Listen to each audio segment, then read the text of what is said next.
কায়সার আহমেদ ছিলেন, আমরা যখন বড় হচ্ছি ৮০-র দশকে, তখন আমাদের কাছে একজন কিংবদন্তি। তখন তো বাংলাদেশে অত টিভির ছড়াছড়ি ছিল না। আবাহনী মোহরান, ব্রাদার্স ইউনিয়ন, ওয়ান্ডার্স, অন্যান্য যেসব ক্লাব ছিলেন, বিজেএমসি, রহমতগঞ্জ এফসি, আমরা তাদের খেলা দেখেই বড় হচ্ছিলাম। তখন তখন আমাদের কাছে Manchester United, Real Madrid, Barcelona ওগুলি ছিল দূরস্থ, কারণ বাংলাদেশে বিটিভি ছাড়া অন্য কোনো টিভি চ্যানেল তখন ছিল না। তখন কাছে জনপ্রিয় দল আবাহনী মোহরান, সে মোহরানের ডিফেন্ডার ছিলেন কায়সার হামিদ, এবং জাতীয় দলেরও বাংলাদেশের রক্ষণভাগের অতন্ত্র প্রহরী ছিলেন। কায়সার হামিদ কত বড় মানের ফুটবলার ছিলেন সেটার চেয়ে তো বড় কথা হচ্ছে তিনি বাংলাদেশের ফুটবলের কিংবদন্তি ছিলেন। আমি ব্যক্তিগতভাবে মোহরান ক্লাবের সমর্থক ছিলাম না, আমি ছিলাম আবাহনী ক্লাবের সমর্থক।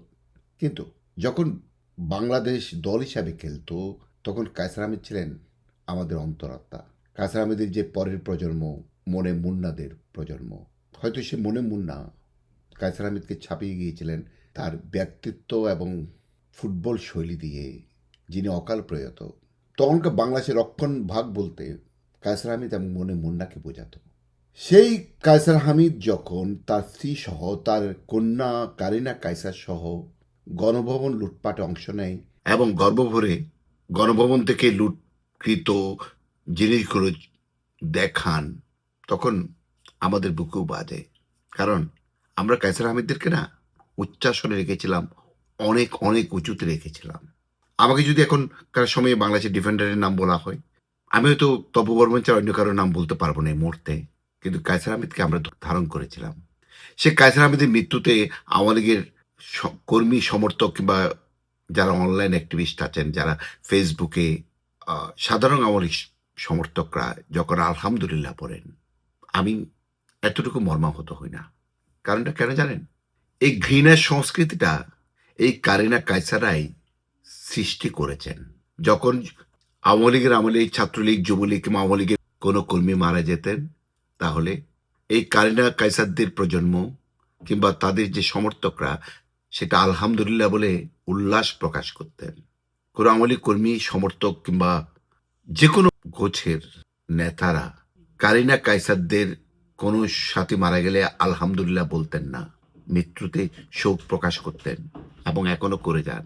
আওয়ামী লীগের সবচেয়ে বড় প্রতিপক্ষকে বাংলাদেশে বিএনপি, সে বিএনপির নেত্রী বেগম খালেদা জিয়া যখন মারা যান, আমি নিজেও ফেসবুকে শোক প্রকাশ করেছি। আমি হয়তো খালেদা জিয়ার রাজনৈতিক মতামতের অনুসারী নই, খালেদা জিয়াকে আমি হয়তো একজন রাজনীতিবিদ হিসাবে অনেক উচ্চাসনে রাখতে পারবো না, কিন্তু তিনি দেশের জন্য তিনবার প্রধানমন্ত্রীত্বের দায়িত্ব পালন করেছেন।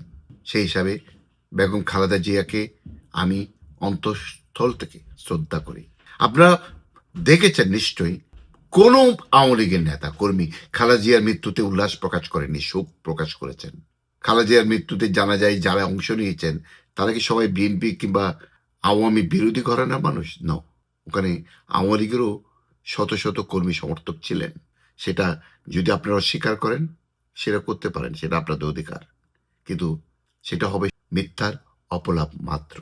কারিনা কায়সারের মৃত্যু যা, সেটা জন্য বাংলাদেশের কোনো মানুষ শোক প্রকাশ করতো না যদি না কারিনা কায়সাররা ঘৃণার সংস্কৃতি, ঘৃণার রাজনীতি উৎপাদন না করে যেতেন।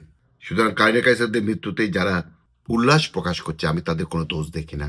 ঘৃণা থেকে কিন্তু ঘৃণার জন্ম নেয়, যদি না কেউ ঘৃণার রাজনীতির পরিবর্তে ফুলের রাজনীতি প্রচলন করেন।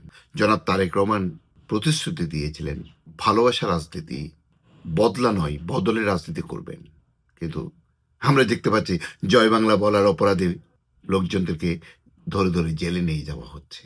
তাহলে মাননীয় দর্শক, আপনারাই তার উত্তরটা দিয়ে যান।